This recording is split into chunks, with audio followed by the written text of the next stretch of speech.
Whether you'd like to admit it or not, skips and sequence breaks are integral to speedrunning as a whole. Almost every speed game has some sort of glitch or trick that lets you skip parts of the game, and Rec Room is no exception. For the past 6 years, people have been breaking Rec Room quests and thinking outside the box to find ways to beat them in record time. In this video, I'm going to be talking about the history of skips in Rec Room, why things used to be different, and the future of skips in Rec Room. So first of all, I need to talk about some things that make Rec Room a very unusual game to speedrun. Rec Room is a frequently updated, massively online social app with a code of conduct for almost all modern platforms with an emphasis on social interaction and user-generated content. Basically, Rec Room isn't your typical speed game. For example, in a lot of games, there are mods and tools that are made to make practicing speedruns easier or for finding new glitches or skips. But in Rec Room, you can't really do that, because modding the game is against the code of conduct and you could be banned. Another example is that if the developers decide they don't like a glitch, they could just patch it out of the game, and make old speedruns that use the glitch nearly impossible to beat. In any other game, this wouldn't be much of an issue. Just go to SteamDB and download an old version of the game from there or something. However, in Rec Room, you can't really do that, because if you want to play on an older version of the game, you have to have a server to connect to, which won't work if you're not playing on the latest version.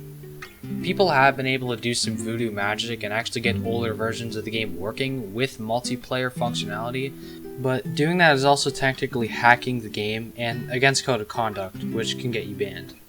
And also, Rec Room has so many players on such a wide variety of platforms. The speedrun rules have to try and realistically make the playing field as level as possible, so people on less powerful platforms aren't completely incapable of getting competitive times.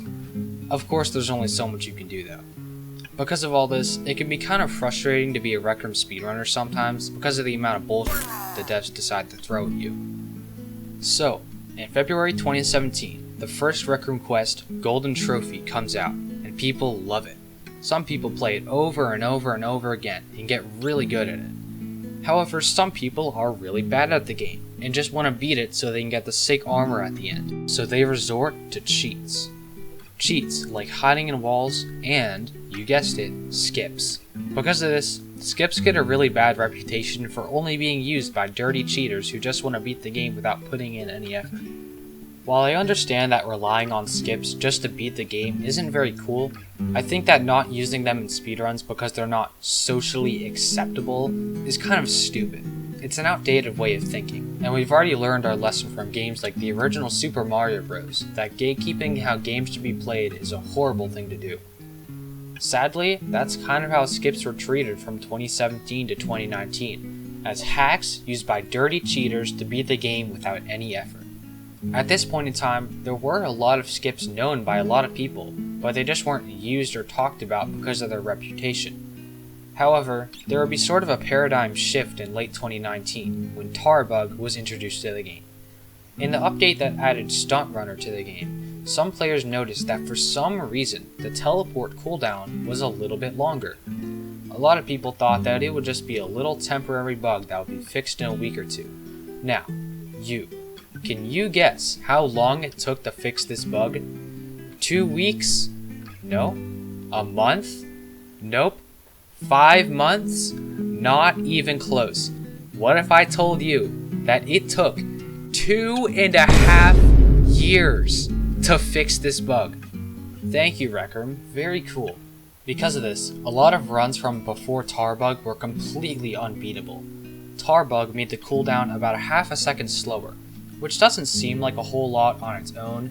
However, in a run, you're almost constantly teleporting, and the time lost from the slower teleport delay added up pretty quickly. It definitely didn't help that pretty soon before this, there was a series of updates that reworked a lot of the game's code, and caused a ton of bugs and crashes. Bugs like the timer literally not showing up on the scoreboard, so the only way to time runs was to manually retime it after, or use live split or something, which a lot of people just didn't want to bother with. So all this combined with Tarbug caused a lot of established runners in the game to just straight up quit, and the runners who were left over were left to pick up the pieces of this broken speedrunning community. The leftover runners realized that the only way they would be able to beat these times is to start using the glitches and skips that their ancestors had previously discarded. Because a lot of the old runners who had the mindset of glitch bad had quit, the new runners didn't have anyone there to judge them for using glitches. Around this time is when the skip revolution began. Skips were being found left and right. As a result from the buggy updates from early 2019, there were lots of bugs and exploits in the game that previously weren't there. Like for example, being able to teleport through walls, and being able to teleport on top of stuff you aren't really supposed to. Also around this time, Rec Room's main focus began to shift from developer-made games, or Rec Room Originals, over to user-generated content. They were working on stuff like Materials and CV2, which worked to heavily increase the quality of custom rooms at that time. It also took up a lot of their resources, so most of their development time was spent on that instead of fixing bugs or making new quests. Because of this, a lot of the bugs that were found for speedruns weren't getting patched.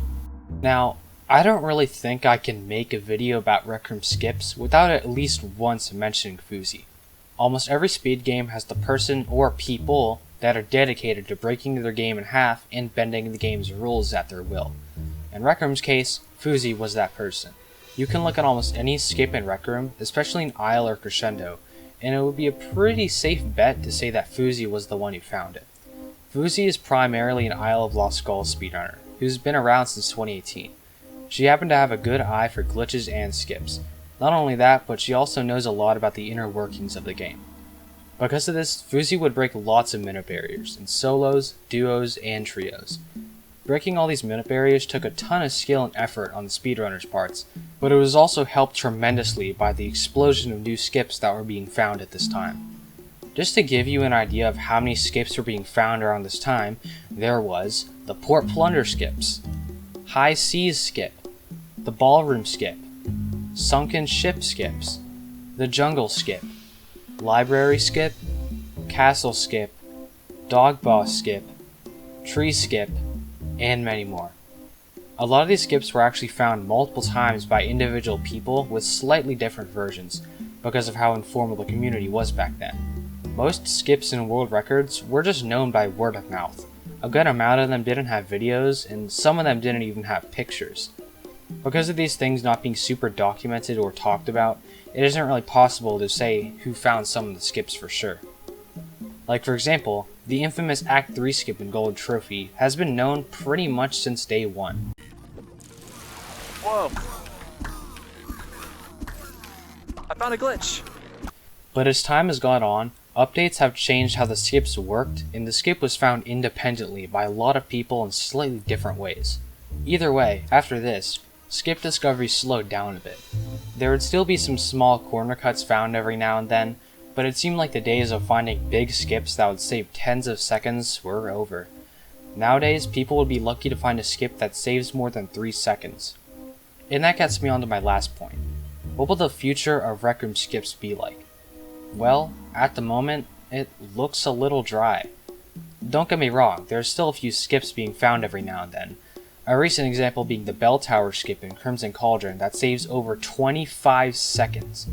However, the Bell Tower skip is also likely to be an old skip that was just rediscovered, as Gator CRX, the player who was first on the Win Champions board and has been playing since 2017, said that he already knew about the skip a long time ago. As Rec Room gets more and more optimized, skips get harder and harder to find. However, one of the main rules of speedrunning is that you can never know what to expect. As I said before, Rec Room is a game that gets updates almost weekly. We can hope that maybe an update will come out that allows for new skips, but that seems like kind of a stretch, especially because Rec Room seems to have sort of learned from their past mistakes in making huge changes with poor programming and planning, especially because of how much it has grown as a platform and as a company. Who knows though, maybe in a couple of years we'll be competing for milliseconds like Super Mario Bros. Or something. Every generation in Rec Room speedrunning is inspired by the last. For example, Sub 6 Golden Trophy Solo used to be considered the absolute best of the best. However, nowadays it's just a bridge in between Sub 5, and even that isn't considered the complete endgame. People aren't just going to stop speedrunning Rec Room because the times are too hard to get. I think there's always going to be someone who's up to the challenge of beating the seemingly impossible world records. Of course, there will be low points, but the low points won't last forever. There are tons of players who are up and coming, and a lot of people who truly love the game and want to improve, in the same way that the top runners did before them. Currently, the segmented best time for Golden Trophy solo is at a 3:47, while the world record is only 4:22, so we clearly aren't done just yet, and that goes for every quest. Hey guys, thanks for watching my video. I just want to say thank you to Fuzi for looking over the script and also providing me with some other info about stuff. Also, I just want to talk real quick about why I haven't uploaded in so long. I don't think I'm going to make a standalone video about it because I don't really care that much, so I'll just briefly talk about it here. Recently, I've been kind of hating speedrunning this game. I think it has to do with expectations I put on myself and just because I'm really sick of double shotting and Golden Trophy in general. I'll still probably hang out in the community and stuff, and I even might come back to speedrunning Golden Trophy again someday, but even if I do, it won't be the same as how it was in the past. I've been playing Golden Trophy for 3 years and speedrunning it for 2, and I kinda just want to move on with my life and do other stuff.